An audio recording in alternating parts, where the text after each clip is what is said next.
Bernard, un jeune homme de 21 ans, est un nouveau croyant. Depuis, il a rencontré Jésus il y a 2 ans auparavant. Il assiste à une école chrétienne dans son pays. Il s'agit d'un pays lointain où est-ce que c'est très difficile d'être chrétien. Et Bernard, il ne connaît pas beaucoup de théologie, mais ce qu'il sait, c'est l'Évangile, la vie, la mort, la résurrection et le retour bientôt de Jésus. Et quand le gouvernement a des difficultés à trouver des terroristes dans une certaine région du pays, la police arrive à son école chrétienne. Et ils réunissent tous les étudiants et leur demandent qui vient de cette région là-bas. Et 3 élèves lèvent la main, incluant Bernard. La police amène ces 3 jeunes au poste et commence à les questionner. Et après quelques heures, une interrogation s'est transformée en torture. Ils veulent que Bernard admette qu'il est un terroriste. Pourtant, il n'avait rien fait de mal. « Dis-nous que tu es un terroriste, lui disent-ils. Et nous arrêterons de te torturer. »« Mais je ne suis pas un terroriste, répondit Bernard. Aussi, ils disent « Abandonne Jésus. C'est le temps que tu reviennes à notre religion du pays. » Mais je ne peux pas abandonner Jésus. Jésus est mort pour moi. Je ne peux pas l'abandonner. La police continue, jour après jour, après semaine, après mois. Et pendant 6 mois, attends, on revient là-dessus dans un instant. Je partage cette histoire vraie parce qu'en discutant ce qui est essentiel à l'Église, parfois on oublie le fait que la mission est lancée par le Dieu trinitaire dans l'éternité passée. Et depuis plus de 2000 ans, et presque partout dans le monde, Dieu a une Église pour sa mission. Et aujourd'hui au Québec, nous avons le privilège de faire partie de ce mouvement incroyable. Bonjour, je m'appelle Rob. Moi, j'ai grandi à Portland, en Oregon, aux États-Unis. Et quand j'avais 20 ans, j'étais invité à un voyage missionnaire pendant 6 semaines en France. Et c'était là que Dieu m'a bouleversé. Je n'avais aucune idée que la plupart des personnes francophones en Europe et en Amérique n'ont jamais été en contact avec l'Évangile de façon compréhensible. Et Dieu a brisé mon cœur pour le monde francophone. Et ce même été à Paris, j'ai rencontré une belle fille québécoise. Et Martine et moi, nous sommes mariés 4 ans plus tard. Louis Bourque, il m'a invité au Québec en tant qu'implanteur d'église. Et depuis ce temps-là, c'est ma passion de proclamer l'Évangile et de voir la multiplication des églises en santé au Québec et partout dans le monde francophone. Écoute, ça fait depuis 1 an qu'on vit avec tous les défis liés avec la COVID. Il y en a qui disent que chaque entreprise est redevenue un start-up et chaque église est devenue une nouvelle implantation. On vit des bouleversements et des deuils intenses. C'est comme s'il y avait une éruption volcanique émotionnelle et des couleurs, les goûts, les odeurs sont tous cachés en dessous d'une couche de cendres. Qui sommes-nous? Où est Dieu? Qu'est-ce qu'il fait? Qu'est-ce que l'Église dans ce temps de la confusion? Quel est l'essentiel de l'Église? Andrew Walls, l'historien de l'Église bien connu, commence son livre qui s'appelle The Missionary Movement in Christian History, le mouvement missionnaire à travers l'histoire du christianisme, en faisant un bref survol de l'histoire de l'Église avec toutes ses forces et aussi avec toutes ses faiblesses. Il nous parle de 5 groupes. Premièrement, Andrew nous rappelle de la première église à Jérusalem, vers l'an 37. Et ce sont que des Juifs. Ils offrent encore des sacrifices. Ils ne travaillent pas de jour du sabbat. Ils circoncisent leurs garçons nouveau-nés. Ils pratiquent toute une liste de rituels qui se trouvent dans la loi de l'Ancien Testament. En fait, il semble être qu'un mouvement qui adore Jésus à l'intérieur du judaïsme. Andrew contraste cette réalité avec ce qui arrive vers l'an 325. Et c'est une grande réunion de leaders de l'Église. C'est le concile de Nicée. Et ces leaders, ils viennent de partout dans le monde méditerranéen et même de plus loin. Cependant, il n'y a presque pas de Juifs parmi eux. Même, ils sont vraiment contre l'idée de faire des sacrifices et de pratiquer des rituels juifs. Cependant, ils servent du pain, du vin, de l'eau de façon significative, comme le groupe à Jérusalem. Cependant, ce groupe semble être très différent que le groupe à Jérusalem 300 ans auparavant. Et troisièmement, Andrew nous parle par la suite des chrétiens en Irlande au 6e siècle. Il imagine un groupe de moines irlandais sur le bord de la mer. Plusieurs sont debout avec l'eau froide de l'océan Atlantique jusqu'au cou, en train de réciter des psaumes. Il y en a d'autres qui ont leurs mains levées vers le ciel en priant, et d'autres qui se fouettent, d'autres qui prient pendant des heures dans des cavernes et des grottes, et d'autres qui embarquent dans des bateaux pour ramener la Bible au peuple partout en Europe et au-delà. Ce groupe de chrétiens irlandais ont un désir intense pour la sainteté, pour la parole et pour la mission. Quatrièmement, Andrew nous amène à Londres vers l'année 1840. Il y a une grande salle remplie d'une assemblée de chrétiens motivés à envoyer des missionnaires partout en Afrique et ailleurs. Il propose d'envoyer des missionnaires armés avec des Bibles et avec des graines de coton. Il parle d'abolir l'esclavage, d'aider des pauvres, changer de la société et aussi d'implanter des églises. Ils sont très axés vers la proclamation de l'Évangile et aussi vers l'activisme social. Cinquièmement, Andrew nous fait visiter par la suite Lagos, en Nigeria, en 1980. Il voit un groupe habillé en robe blanche, en train de danser et de chanter à travers les rues en allant à leur bâtiment d'église très simple. Ils portent la même Bible que les gens à Londres. Ils acceptent sans question la confession du concile du Nicée. Ils pratiquent le jeûne et parfois un peu comme des Irlandais. Ce qui les marque pourtant, c'est une passion pour la puissance spirituelle qui se révèle à travers les prédications, les guérisons et aussi la vision personnelle de Dieu pour chacun. Ces 5 groupes, ils ne sont pas des groupes de chrétiens aberrants. Chacun de ces 5 groupes a été au centre du christianisme pendant son époque. Néanmoins, il y a une certaine continuité entre ces 5 groupes, malgré la différence. Parce que c'était des Juifs de Jérusalem qui ont fondé des églises qui se sont par la suite réunis à Nicée. C'était des chrétiens de Nicée qui ont finalement trouvé une expression à travers l'œuvre missionnaire de Patrick en Irlande. C'était des Irlandais qui ont réévangélisé l'Europe, incluant en grande partie Londres. Et c'était ces Anglais qui ont envoyé une grande partie des missionnaires, qui ont fondé plusieurs églises en Afrique. Qu'est-ce qui les unit? Quel est l'essentiel de l'Église? À travers ces expressions du christianisme si variées, nous voyons l'adoration de Jésus, sa vie, sa mort et sa résurrection. Nous voyons qu'ils utilisent les mêmes écritures traduites dans les langues différentes. Nous voyons le pain, le vin et de l'eau. Il y a toujours un reste aussi qui prend au sérieux la parole, la foi et la grâce. En communauté, ils expérimentent l'amour de Dieu et l'amour pour le prochain et témoignent de leur foi en Jésus publiquement. Ils font d'autres disciples de Jésus. Nous voyons qu'au cœur, c'est un mouvement de gens qui expérimentent la vie en adorant Jésus ensemble. Nous pouvons dire la même chose par rapport à l'Église aujourd'hui. Nos frères et sœurs qui se réunissent dans les maisons en Chine, en cachette en Iran, dans les huttes en Indonésie, dans les grands bâtiments au Brésil et sous les arbres à Côte d'Ivoire.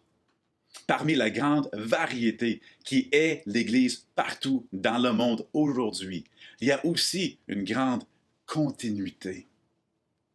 Alors, qu'est-ce qui est arrivé avec notre ami Bernard, notre frère? Après environ 6 mois d'interrogation et de torture par la police, ils ont changé de stratégie par rapport à Bernard. Ils ont fait venir un chef religieux pour lui soigner, lui donner de la nourriture et de lui convaincre de revenir à leur religion.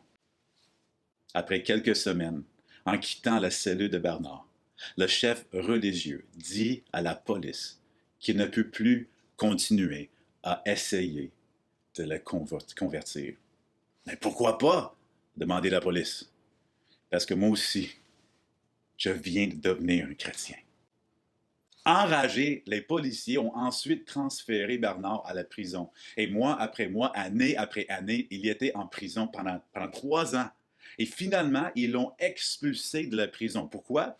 Parce qu'en rendant témoignage public de l'amour et de la grâce de Dieu, Bernard avait commencé plusieurs nouvelles églises à l'intérieur de la prison. Les gardiens de la prison avaient peur que tous les prisonniers mettent la foi en Jésus. Donc, ils l'ont expulsé. Et tout ça, c'est une histoire vraie. Bernard a été libéré de la prison en 2009. Et l'un de mes amis a visité l'école chrétienne à quelques reprises. Il a aussi rencontré Bernard. Il a vu ses cicatrices. Et l'histoire de Bernard nous démontre que l'Église, c'est tous ceux qui sont nés de nouveau. Quand on est là en communauté, centré sur Jésus, l'Église existe. Il y a tellement d'anxiété et de débat sur la forme de l'Église pendant ce temps chaotique. Et même, il y en a ceux qui se questionnent si l'Église peut survivre à la COVID. Je suis ici aujourd'hui pour vous dire que ce ne dépend pas de nous. Ce que la parole nous enseigne et ce que l'histoire nous démontre, c'est que le Saint-Esprit est si puissant, que les formes de l'Église sont si flexibles et variées qu'aucune pandémie, aucune puissance politique, aucune guerre, aucun manque de ressources physiques ne pourront l'arrêter. Et même la mort ne pourra jamais empêcher l'avancement de ce mouvement divin. Bonjour tout le monde, encore une fois, c'est un privilège pour moi de pouvoir vous parler un peu de l'essence de l'Église. Merci encore une fois pour l'invitation. Très honoré de pouvoir vous annoncer la bonne nouvelle de la grâce de Jésus relativement à l'Église. Alors qu'on parle d'implantation, c'est important quand on implante de comprendre. Qu'est-ce qu'on implante? Hein, si tu implantes une succursale de Harvey's, tu ne recherches pas à faire des Big Mac. Et une église, c'est pas une salle de spectacle où on fait un show spirituel pour attirer des gens. C'est pas une entreprise où on veut développer une croissance pour avoir des parts de marché. C'est pas un centre communautaire où on fait strictement de l'œuvre sociale. C'est pas un café où les chrétiens sont réunis pour socialiser. Il y a des caractéristiques que Jésus a enseigné sur l'Église. Il y a des caractéristiques communes dans l'histoire. Et pour comprendre c'est quoi l'Église, retournons à la définition de Jésus dans Matthieu 16, versets 15 à 19. « Mais vous, leur dit-il, qui dites-vous que je suis? Simon-Pierre répondit, tu es le Christ, le Fils du Dieu vivant. Jésus reprit la parole et lui dit, tu es heureux, Simon, fils de Jonas, car ce ne sont pas la chair et le sang qui t'ont révélé cela, mais mon Père qui est dans les cieux, à nouvelle naissance. Et moi, je te dis que tu es Pierre et que sur cette pierre, je bâtirai mon église et que les portes du séjour des morts ne prévaudront pas contre elle. Je te donnerai les clés du royaume des cieux. Ce que tu lieras sur la terre sera lié dans les cieux et ce que tu délieras sur la terre sera délié dans les cieux. » Donc, plusieurs concepts importants là-dedans. Jésus donne les clés, c'est l'autorité. C'est l'autorité, donne une autorité spirituelle à l'Église locale. Et on peut résumer les vérités sur l'Église par cette définition. Donc, l'Église locale est une communauté de croyants régénérés, confessant que Jésus est Sauveur et Seigneur, qu'en obéissance à l'Écriture s'organisent, soit un leadership spirituel reconnu, s'unissent dans l'esprit, veillent les uns sur les autres, se rassemblent régulièrement pour la prédication et l'adoration, observent les ordonnances bibliques du baptême et de la communion et accomplissent la grande commission de faire des disciples. Et rapidement, il y a 10 caractéristiques d'une église locale. Et s'il n'y a pas une de ces caractéristiques, on n'a pas affaire à une église locale. Premièrement, l'église locale est une ambassade du royaume spirituel de Jésus. Lorsque j'étais en France, si j'avais perdu mon passeport, je me présente à l'ambassade à Paris, l'ambassade du Canada à Paris, et on reconnaît que je suis citoyen, on va me fournir un nouveau passeport. On ne me crée pas citoyen, on me reconnaît citoyen. Et c'est la même chose pour l'Église. Alors que Jésus est venu établir son royaume, il y a un déjà et un pas encore, mais l'Église, nous reconnaissons les citoyens du royaume des cieux. L'Église reconnaît les chrétiens qui sont véritablement nés de nouveau. C'est pourquoi, lorsqu'on parle de membres, ce concept, cette vérité spirituelle du membership, c'est la reconnaissance de l'Église qui dit que cette personne est un représentant de Jésus. On ne crée pas les chrétiens, on reconnaît les chrétiens que Dieu nous donne. Deuxièmement, c'est une communauté de croyants régénérés. La Bible dit qu'il y a 3 types de chrétiens dans les églises. Il y a des brebis, il y a des boucs, puis il y a des loups. Une église locale, ce n'est pas un zoo, c'est une bergerie. Donc, une église locale n'est pas un zoo, mais une bergerie où les brebis doivent être protégées et les boucs chassés. Et les boucs transformés et les loups chassés. En fait, c'est quoi le point? Le point, c'est que le but de l'Église, c'est d'être berger des brebis que Dieu nous donne. Et oui, Dieu nous amène des boucs, mais nous prions pour la conversion des boucs. Mais il ne faut pas confondre un bouc avec une brebis. Il ne faut pas confondre avec un chrétien né nouveau et un chrétien seulement de nom. Donc, c'est le rôle de l'Église. Troisièmement, c'est une Église, c'est une communauté de croyants régénérés confessant que Jésus est Sauveur et Seigneur. Vous savez, il y a 2 types d'églises. Il y a des églises de confessants, puis il y a des églises de multitude. Au Québec, on était confronté au modèle d'église de multitude, et c'est pourquoi il y a des gens qui vont dire « je suis un catholique non pratiquant ». Dans la Bible, on sait qu'un chrétien non pratiquant, ça n'existe pas. C'est comme quand quelqu'un me dit « moi, je suis un chrétien non pratiquant », c'est comme dire que tu es un homme marié non pratiquant. Okay? Ça peut arriver, mais ce n'est pas le fun. La réalité, c'est qu'un chrétien va toujours s'attacher à une église locale. Vous savez, souvent on entend le slogan qui va dire, et moi je le vois quand je parle de l'Église sur les réseaux sociaux, il y a beaucoup de réticence de plusieurs chrétiens. Parce que souvent on va dire, oui, mais Jésus, c'est pas une religion, c'est une relation. Puis ça vient du 18e siècle où on a voulu s'opposer au formalisme des églises libérales, puis on a dit, Jésus, c'est pas une religion, c'est une relation. Oui, mais Jésus, c'est plus que ça. Jésus, oui, n'est pas une religion, c'est une relation, mais Jésus, c'est également une communion fraternelle avec des frères et des sœurs. Quatrièmement, l'Église fait tout ça, c'est en obéissance à l'Écriture. Tout ce qu'on fait dans l'Église, on le fait conformément à l'Écriture. Petite histoire, lorsque Starbucks a commencé, ça a été un échec. Et les boss de Starbucks ont demandé des spécialistes du marketing pourquoi est-ce que leur café ne fonctionnait pas. Ils se sont dit, on a un bon café, pourquoi ça ne fonctionne pas? Et la réponse, on a fait l'évaluation, puis on leur a dit, votre café est trop fort. Votre café, c'est pas... les Américains ne sont pas habitués avec ce café-là, sont habitués avec un café beaucoup plus faible. Le café, vous connaissez les autres chaînes. Ça ne fonctionne pas. Donc, il faut changer votre café si vous voulez que ça marche. Et les patrons de Starbucks ont fait le pari, ont dit non, nous, on ne va pas changer le pari. On sait que les gens, le public, n'est pas prêt pour ce café-là, mais on ne va pas changer le café, on va leur apprendre à aimer ce café-là. Et encore une fois, ce qu'on veut en tant qu'Église, ce n'est pas faire ce qui est populaire, c'est faire ce qui est nécessaire. On ne donne pas aux gens ce qu'ils veulent, on donne aux gens ce qu'ils ont besoin, en obéissance à l'Écriture. Cinquièmement, l'Église, une Église locale, elle s'organise sur un leadership spirituel reconnu. Un des fléaux du monde évangélique moderne, selon moi, c'est qu'on a des chrétiens autoproclamés dans des églises autoproclamées, dirigées par des pasteurs autoproclamés. Paul dit qu'un pasteur, un berger, un ancien, doit avoir 3 C. Premièrement, le caractère. Ton caractère doit être reconnu par des gens autour de toi. La Bible dit, Paul va dire à Timothée, veille sur toi-même comme sur ton enseignement. Le deuxième C, non seulement le caractère, c'est la connaissance. Je sais que des gens vont dire, pas besoin de formation biblique et théologique. Souvent, des gens qui vont me dire, des pasteurs qui m'ont dit, moi, je n'ai pas besoin de formation biblique, je vais à l'école du Saint-Esprit. La réponse, c'est depuis quand l'ignorance est un fruit de l'esprit? Si même mon plombier a une attestation, je pense que c'est la moindre des choses. Dans notre contexte à nous, je ne parle pas ailleurs dans le monde, mais dans notre contexte, aujourd'hui, d'avoir un minimum de formation biblique et théologique. Donc, connaissance et compétence. À ceux qui veulent implanter, tu vas reproduire ce que tu as connu. Si tu n'as jamais été dans une église biblique saine et équilibrée, n'implante pas.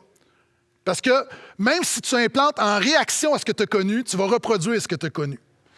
Donc, c'est important d'avoir un leadership spirituel reconnu. Sixièmement, les chrétiens, une église, c'est des chrétiens qui s'unissent dans l'esprit et veillent les uns sur les autres. On est d'accord qu'une église, c'est plus que des réunions, c'est des relations, alors que l'image biblique, l'image néo-testamentaire de l'église, c'est le corps. Les relations sont un peu l'anticorps. Dieu a pourvu des relations les uns les autres pour permettre justement de développer la santé spirituelle. Et dans le corps, on pourrait dire dans l'Église, l'anticorps de l'Église, c'est les relations. Septièmement, elles se rassemblent régulièrement pour la prédication et l'adoration. OK, j'ai pas beaucoup de temps. On me dit de m'en tenir à 10 minutes. 2 mots-clés, prédication et adoration. La prédication de l'Église, de Jésus, c'est toujours la bonne nouvelle de la grâce. Toujours, toujours, toujours. Si ton message tient encore, si les principes de ton message tiennent encore, même si Jésus n'était pas mort et ressuscité, ton message peut être un bon message inspirant, mais ce n'est pas l'Évangile. Ce n'est pas l'Évangile de Jésus. Donc, je ne sais pas ce que tu prêches, mais tu ne prêches pas l'Évangile. Puis si tu ne prêches pas l'Évangile, ce n'est pas une Église. C'est un centre d'inspiration spirituelle. Donc, tu as besoin de bien comprendre la bonne nouvelle de la grâce. Et l'adoration qui est centrée sur Dieu. Le but de l'adoration, ce n'est pas de vivre une expérience dans la présence de Dieu, c'est de donner gloire à Dieu. Dieu doit être le centre. Donc, Jésus doit être le centre de notre adoration, de notre prédication. 8e, une Église locale également observe les ordonnances bibliques du baptême et de la communion. Je n'ai pas toujours eu une haute vision des ordonnances, mais j'ai réalisé dans les dernières années que c'était vraiment utile pour la formation de disciples, sans compter que c'est biblique. La conversion, c'est la réception du salut. Le baptême, c'est l'officialisation du salut. À Mongeon, c'est le témoignage extérieur de mon mariage que tu ne vois pas, mais c'est le témoignage visible. Le baptême est le témoignage visible du salut intérieur. Lorsqu'on est reçu membre dans une église locale, c'est l'authentification. Hein, c'est comme si je reçois mon passeport, c'est-à-dire l'Église reconnaît que je suis un disciple de Jésus. Et la communion, c'est le renouvellement de mon salut, le renouvellement de mon engagement. Je sais que dans les temps dans lesquels on est, souvent les ordonnances sont un peu banalisées. Hein. Il y a des gens qui prennent la communion qui ne sont pas baptisés. Il y a des gens qui se font baptiser qui ne veulent pas être membres. Il y a des membres qui ne veulent pas prendre la communion. Mais tout ça est vraiment intégré dans la parole de Dieu. Je n'ai pas le temps ici d'en faire la démonstration. Mais dans trop d'églises, par exemple, la communion, c'est un peu comme quand tu vas à l'épicerie puis il y a une table de dégustation puis tu prends le petit biscuit. C'est-à-dire que tu manges sans engagement. Les ordonnances sont fondamentales pour faire des disciples. Okay? Donc, il y a d'autres ressources à ce niveau-là. Et j'ai presque terminé. 9e, avant, j'ai une phrase que je voulais dire par rapport à l'engagement. Trop de chrétiens sont en concubinage spirituel avec l'Église. Ils veulent les bénéfices de l'Église sans s'engager. Dans notre culture, là, trop de chrétiens sont en concubinage avec l'Église. 9e, l'Église locale, elle accomplit la grande commission. Souvent, les gens disent, nous voulons rejoindre les perdus. Mon ami, nous ne voulons pas, nous devons rejoindre les perdus. Si tu me dis, si un médecin me dit que un de mes enfants est malade et que le remède coûte 100 000 je vais pas me dire, ouais, j'aimerais sauver mes enfants. Je vais tout faire. Je vais vendre ma maison, je vais vendre ma voiture, je vais vendre un rein. Pourquoi? Parce que c'est pas, je dois pas sauver mes enfants. Je veux pas sauver mes enfants, je dois sauver mes enfants. Frères, sœurs, on doit rejoindre ce monde qui a besoin de Jésus. Nous devons rejoindre les perdus. On fait la grande commission. Et finalement, on fait des disciples. Non seulement on rejoint les gens pour faire, on ne veut pas faire juste des chrétiens du dimanche, on veut faire des disciples. Et je termine avec ceci. Chez nous, au Portail, la manière de faire des disciples, en fait, c'est des ingrédients, au moins, c'est des caractéristiques qu'on veut voir dans la vie des gens. C'est l'acrostiche disciple, D. Donc, c'est quelqu'un qui décide de suivre Jésus. On va encourager les gens à se repentir, à mettre leur foi en Jésus. I, c'est l'immersion. Des gens qui ont un disciple s'immergent. Donc, pour nous, le baptême, c'est la porte d'entrée. La porte d'entrée du royaume de Jésus. Donc, c'est vraiment important. Ça ne veut pas dire que le baptême sauve. Ça veut juste dire que quand tu es sauvé, tu te fais baptiser.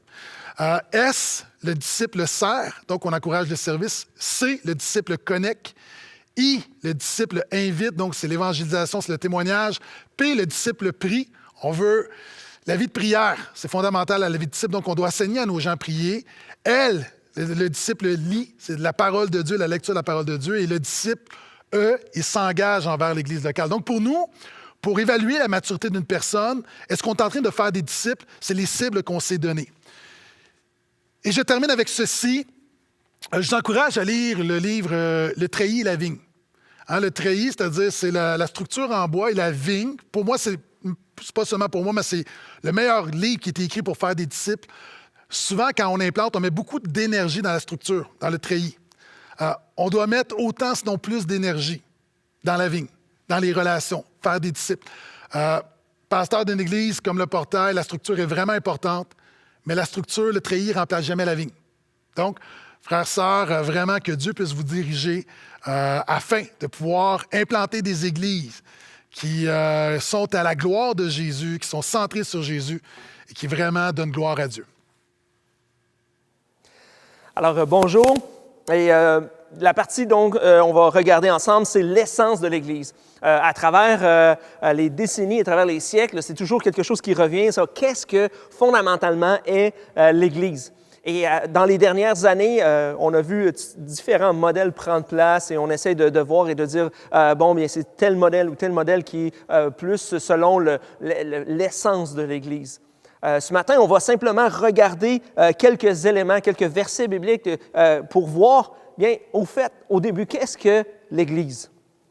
Dans Matthieu 16, les versets 17 à 18, Jésus prit la parole et lui dit, « Tu es heureux, Simon, fils de Jonas, car ce n'est pas une pensée humaine qui t'a révélé cela, mais c'est mon Père céleste. Et moi, je te dis que tu es Pierre et que sur ce rocher, je construirai mon Église et les portes du séjour des morts ne l'emporteront pas sur elle. » Et ça, c'est une des rares mentions de Jésus directement sur l'Église. Et malheureusement, ce texte-là, on sait bien, a été trop pris à tort et à travers sur le fait que c'est Pierre, le père de l'Église. Mais en fait, c'est sur la parole que Pierre venait de déclarer que Jésus est le Fils de Dieu. Mais ici, l'élément que je veux faire ressortir, c'est que les portes du séjour des morts ne l'emporteront pas sur elle. Donc, l'Église a traversé le temps et va continuer à traverser le temps. Et c'est ce qu'on a vu à travers la pandémie qu'on vient de vivre, en fait, que peu importe où on tente d'arrêter l'Église, mais l'Église, c'est plus qu'un bâtiment. L'Église, c'est beaucoup plus qu'une structure, qu'une organisation.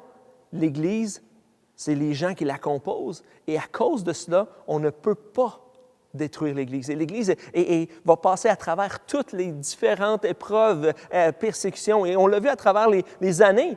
Et encore cette année, avec la pandémie, que l'Église n'a pas été arrêtée. On ne peut arrêter l'Église car ce n'est pas une institution, un lieu et un bâtiment. Et ça fait partie de l'essence de l'Église. Dans 1 Pierre 2, les versets 4 à 5, ça dit « Approchez-vous de Christ, la pierre vivante rejetée par les hommes, mais choisie et précieuse devant Dieu. Et vous-même, en tant que pierre vivante, laissez-vous édifier pour former une maison spirituelle, un groupe de prêtres saints, afin d'offrir des sacrifices spirituels que Dieu peut accepter par Jésus-Christ. » Et c'est là qu'on voit, c'est vraiment les gens, nous sommes la pierre vivante de l'Église, c'est les gens qui la composent. Et de cette façon-là, on peut pas détruire l'Église. Donc l'essence de l'Église, c'est les croyants qui s'unissent ensemble, c'est l'Ecclésia, l'assemblée des croyants.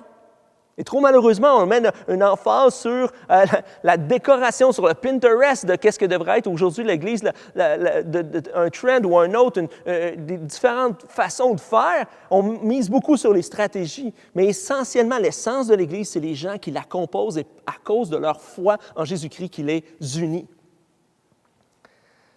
Dans Acte 2, les versets 42 et les versets 46 à 47, ça dit « Ils persévéraient dans l'enseignement des apôtres, dans la communion fraternelle, dans la fraction du pain et dans la prière. Chaque jour, avec persévérance, ils se trouvaient d'un commun accord au temple. Ils rompaient le pain dans les maisons et ils prenaient leur nourriture avec joie et simplicité de cœur. Ils louaient Dieu et avaient la faveur de tout le peuple. Le Seigneur ajoutait chaque jour à l'Église ceux qui étaient sauvés. » Les éléments ici de l'essence de l'Église, de ce qu'on voit dans la première Église, c'est l'enseignement, la prédication, un prédicat. L'enseignement faisait partie des fondements de ce qui fait partie de l'essence de l'Église. La communion entre les membres de l'Église, cet élément-là de partage et de communion. La prière, bien entendu. Les gens priaient ensemble, louaient Dieu. Et tout ça, comment? Simplicité avec joie. Avec simplicité et avec joie. Et à cause de ça, ils trouvaient la faveur du peuple. Donc, l'essence de l'Église, c'est quelque chose de simple, de malléable, qui n'est pas compliqué. Des fois, justement, on place l'importance sur des structures, sur des façons de faire. En fait, lorsqu'on réduit ça à qu'est-ce que l'essence, bien, les premiers croyants, c'était l'enseignement, la communion, la prière, la louange, avec simplicité et joie de cœur. Laissez-moi vous lire un dernier passage, parce qu'en fait, des fois, on peut voir ça comme quelque chose de complètement non formel, complètement désorganisé, et ça va faire, en bon québécois, ça fait la job. Et en fait, je veux terminer sur cet élément-là qui est essentiel et qui est vital. Pour bien comprendre l'essence de l'Église, ce n'est pas la structure, ce n'est pas le bâtiment, ce n'est pas les stratégies, ce n'est pas les modes, ce n'est pas les philosophies, ce n'est pas juste des visions, c'est les gens qui la composent, où on place l'emphase sur l'enseignement, la prière, la communion et la louange, le partage, mais de façon structurée. Acte 6, les versets 1 à 4, ça dit, à cette époque-là, alors que les membres des disciples augmentaient, le nombre des disciples augmentait, les Hellénistes murmurèrent contre les Hébreux parce que leurs veuves étaient négligées lors des distributions quotidiennes. Les 12 convoquèrent l'ensemble des disciples et dirent, « Il ne convient pas que nous délaissions la parole de Dieu pour servir aux tables. C'est pourquoi, frères et sœurs, choisissez parmi vous 7 hommes que l'on rende un bon témoignage, remplis d'Esprit Saint et de sagesse, et nous les chargerons de ce travail. Quant à nous, nous continuerons à nous consacrer à la prière et au ministère de la parole. » On voit ici que déjà dans la première Église, il y avait cet élément-là de structure, de leadership, d'autorité, de redevabilité. Et bien entendu, dans les épîtres à Timothée, l'apôtre Paul va dresser la table pour justement qu'il y ait une structure. Et régulièrement dans ces différentes lettres, il y a cet élément-là d'autorité, de leadership, pas de chaos, mais au contraire, de structure. Mais cette structure-là n'est pas une vache sacrée. Ce n'est pas ça qui fait qu'on est l'Église, mais c'est l'Église qui s'organise à travers les pierres vivantes qui sont vous et moi. Merci.